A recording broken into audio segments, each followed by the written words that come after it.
मेरा नाम विनोद कुमार एडवोकेट, गांव भूपका से निवास क्या करता हूँ। समस्याएं हैं सर आपकी? समस्याएं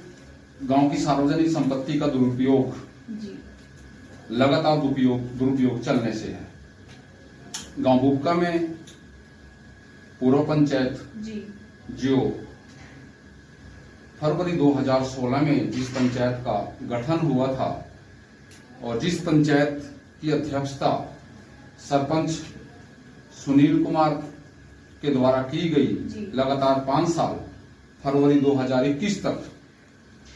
उस पंचायत द्वारा सार्वजनिक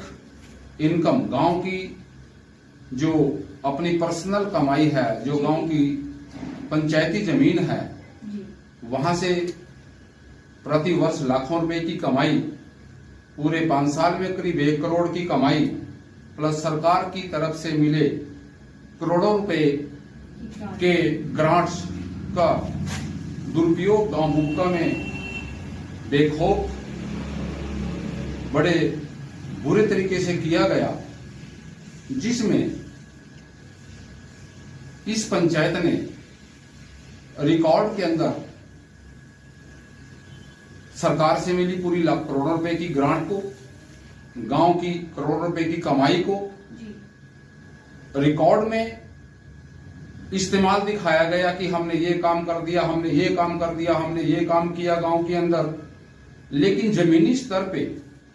उसमें से लगभग 10%, 15% जोर लगा के 20% कार्य किया गया। हमें इस बारे में शक हुआ। सर, अगर ग्राम पंचायत की बात की जाए तो सरपंच द्वारा किस प्रकार के विकास कार्य गांव में करवाए गए हैं? अगर कागजी तौर पे बताएं, कागजी तौर पे, जमीनी स्तर पे नहीं किया गया, जो कागजों में किया गया है,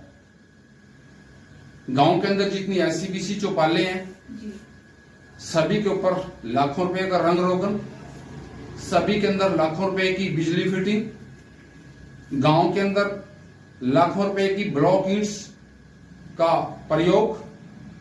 जो जितना इन्वेस्टमेंट दिखाया गया है रिकॉर्ड अनुसार, उतना गांव के अंदर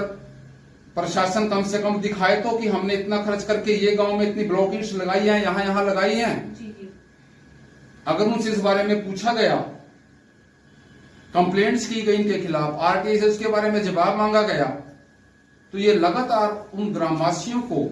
जो गांव के हित में बड़े जोर शोर से इस अभियान को चला रहे हैं, ये लगातार उनको इग्नोर कर रहे हैं, उनको किसी भी प्रकार का सही जवाब नहीं दे रहे हैं। बड़ी मुशक्कत के बाद जो थोड़ा बहुत हमें रिकॉर्ड मिला भी है RTI के माध्यम से, वो कुछ रिकॉर्ड ही ये प्रूव करता है कि इस पंचायत द्वारा करोड़ों रुपए का घोटाला किया गया है। रिकॉर्ड के अंदर कार्य दिखाए गए हैं, जमीनी स्तर पे नहीं दिए गए, जिनमें से एक मुद्दा मैं आपके सामने कर रहा हूं। हमारे गांव के अंदर एक कम्युनिटी हॉल है, गांव भूपका में कम्युनिटी हॉल है। उस कम्युनिटी हॉल में वैसे तो पिछले 15 साल से लगातार जो सी पंचायत आती है वही बड़ा भारी खर्चा दिखाती है, लेकिन आज भी उस कम्युनिटी हॉल का बुरा हाल है। आज भी अगर वहां पे चला जाए तो डर लगता है बढ़ते हुए, इसमें उसके ऐसे हालात, जर्जर हालत में वो कम्युनिटी हॉल पड़ा है। लेकिन हमारे पास काफी कोशिश के बाद हमारे SDM साहब एक रादौर में आए थे,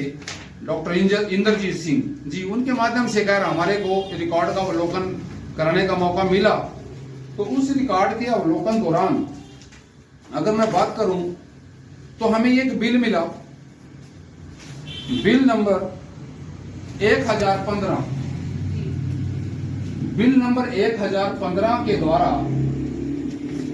कम्युनिटी हॉल में रूफ सीलिंग, जो अंदर छत बनी होती है उसके अंदर रूफ सीलिंग प्लेट्स लगाई जाती हैं ताकि ऊपर से गर्मी या अंदर से वो दिखने में सुंदर लगे। रूफ सीलिंग का कार्य इन्होंने 8/8/2020 को कंप्लीट पूरा दिखा के 5,08,871 रुपए का 75 रुपए का बिल पास करके हमारे गांव के पंचायत के खजाने में से पेमेंट रिलीज कर दी, जबकि मौके पर यह कार्य नहीं था। मौके पर यह कार्य नहीं था, वो बात है दिनांक 8/9/2021 की, करीब 14 महीने बाद। मतलब एक बिल 14 महीने पहले कटता है और 14 महीने बाद भी वहां पे वो कार्य मौके पे नहीं है, जिस बारे में हमने स्पेशल एसडीएम साहब रादौर को सूचना की। उन्हीं के माध्यम से हमारे को ये बिल देखने का मौका मिला, जिस बारे में हमने तुरंत एसडीएम साहब को इस बारे में सूचना करी कि जनाब ये एक बड़ा घोटाला देखिए बिल्कुल सामने आया, जो ये प्रदर्शित करता है, ये दिखाता है कि वाकई गांव भूपका के अंदर सारे के सारे पैसे का दुरुपयोग किया गया है। अब उसके आदेश में हमारे उस सूचना से एसडीएम साहब ने बीडीपीओ साहब को तुरंत ऑर्डर किए, तुरंत आदेश पारित किए कि आप इन ग्रामवासियों के द्वारा दी गई सूचना को मौके अनुसार देख के मेरे को जवाब दे। जिस बारे में बीडीपीओ साहब ने क्या किया कि उसको एसडीएम साहब के आदेश को अवहेलना कर, उसको इन्होंने इग्नोर करके करीब 1 महीना बाद रात को वहां पे काम करना शुरू कर दिया, ताकि उस घोटालेबाज ग्राम पंचायत को बचाया जा सके इस मुद्दे में, जिसके ऊपर ये प्रूव हो चुका है कि उन्होंने इस 5,08,875 रुपए का सरेआम दुरुपयोग किया है।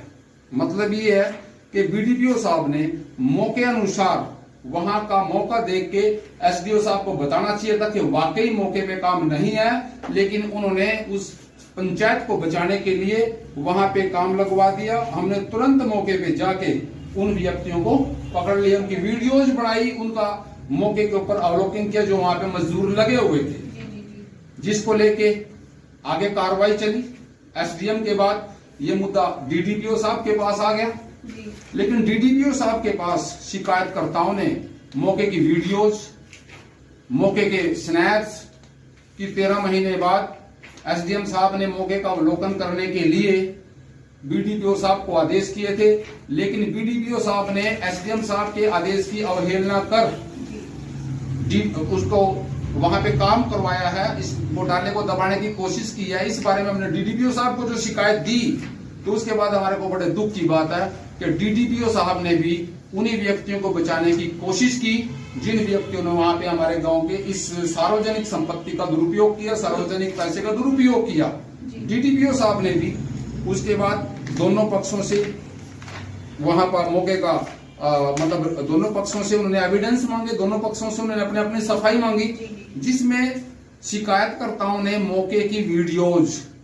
और मौके के और बहुत पुख्ता सबूत, ये बिल सब वहां पे रख दिए। और उधर से विपक्ष ने, गांव के सरपंच ने, गांव के सचिव ने जो वहां पे बयान दिए, उन दोनों के अलग अलग बयान से ये बिल्कुल प्रूव हो रहा था कि वाकई ग्राम पंचायत द्वारा इस पैसे का दुरुपयोग किया गया। लेकिन डीडीपीओ साहब ने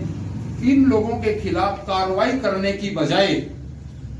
एक तरसेम एक जेई है जो खंड रादौर में कभी उस समय कार्यरत था, जब ये गांव में 2020 में 8/8/2020 में जब ये रूप सीलिंग का इन्होंने घोटाला किया, उसके ऊपर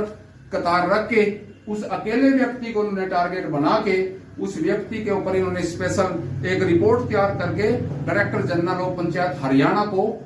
भेज दी, जिसको जाके हमने वहां पे डायरेक्टर पंचायत ऑफ हरियाणा से हम मिले। डायरेक्टर पंचायत ऑफ हरियाणा से मिलने के बाद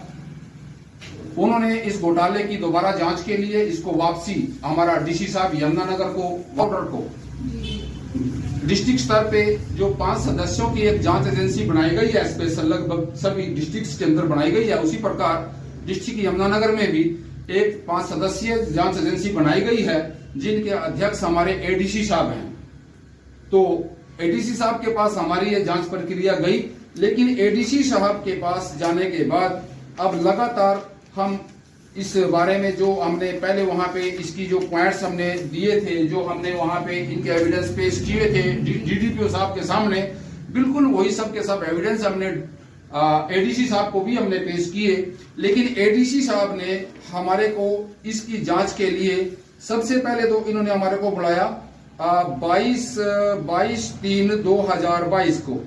ये एक लेटर हमारे को डीडीपी साहब ने इसी की जांच प्रक्रिया के लिए स्पेशल जो डीडीपीओ पर हमारा director general of panchayat Haryana ने जो एक अपना रिपोर्टिंग की रिपोर्ट को कैंसिल करके वापसी भेजा, उसकी दोबारा जांच के लिए ये पहला लेटर हमारे पास गया, जिसके अकॉर्डिंग हमने पेश हुए हम एडीसी साहब के पास, और जो हमारे पास है उन्होंने प्रूफ्स मांगे, वो प्रूफ्स हमने पेश किए। उसके बाद इनको हमारा दोबारा एक ऑर्डर, फिर इनके पास हमारे पास एक सूचना पत्र आया, ये आया 29/8/2022 को। 29/8/2022 का भी हमारे पास उसी मुद्दे की जांच के लिए दूसरा पत्र आया, जिसके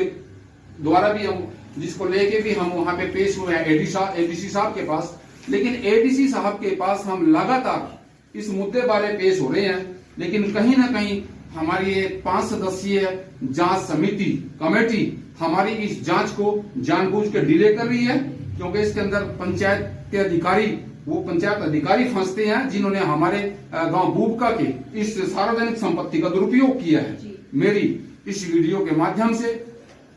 प्रार्थना है, रिक्वेस्ट है प्रशासन से कि लगातार लाखों रुपए के चल रहे, करोड़ों रुपए के चल रहे इस घोटाले को संज्ञान में लिया जाए, इसके ऊपर कड़ी कार्रवाई की जाए, और गांव बूबका के उन ग्रामवासियों को, जो ग्रामवासी इन मुद्दों के ऊपर सही जांच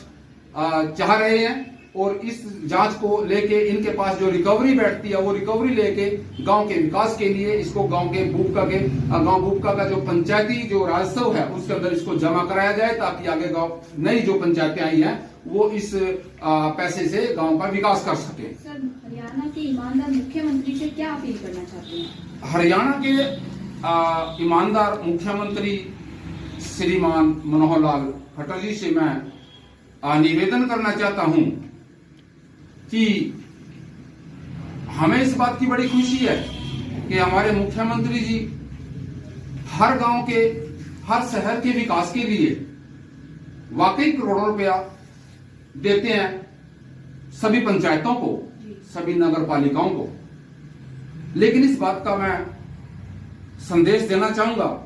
मुख्यमंत्री हरियाणा को कि आप जिस तरीके से खुले दरवाजे से, जिस तरीके से आप गांव में विकास कार्यों के लिए पैसे को देते हैं इन पंचायतों से, नगर पालिकाओं से, उसी तरीके से इस पैसे को बचाने के लिए, ताकि इसका पैसे का दुरुपयोग ना हो, जो लोग